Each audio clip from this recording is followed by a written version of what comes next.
Hello बच्चों, let's read the question. The question says two nuclei have their mass numbers in the ratio of 1:3.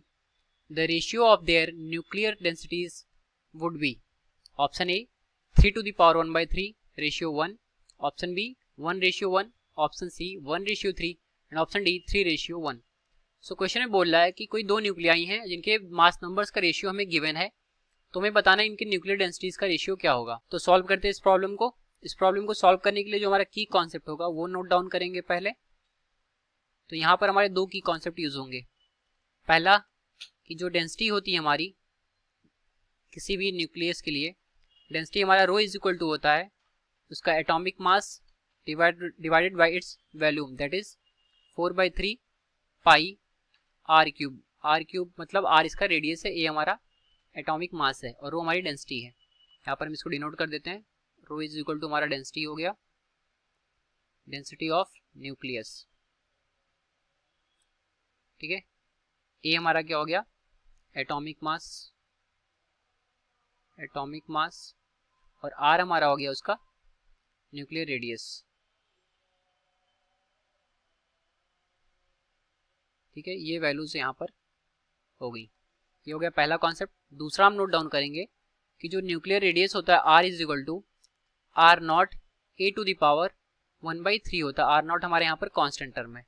तो इन दो concepts की help से हम solve करेंगे. तो अब आते हैं अपने प्रॉब्लम पर.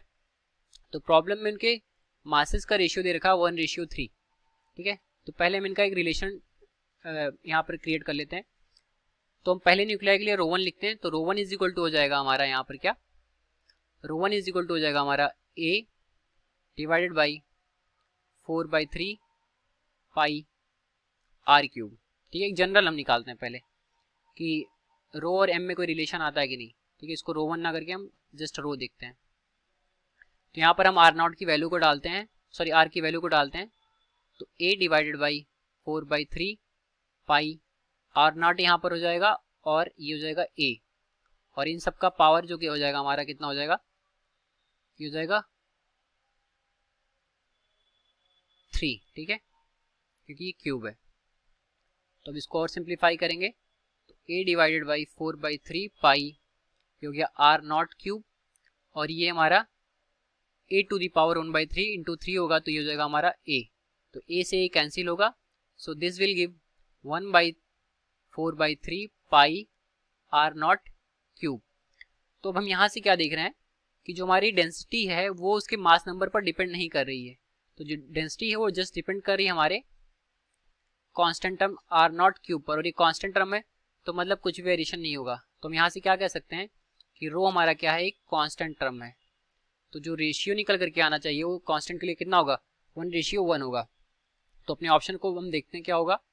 तो ऑप्शन में हमारा बी ऑप्शन कह रहा है कि 1:1, तो हमारा ऑप्शन नंबर बी करेक्ट होगा. ठीक है, therefore as rho is constant,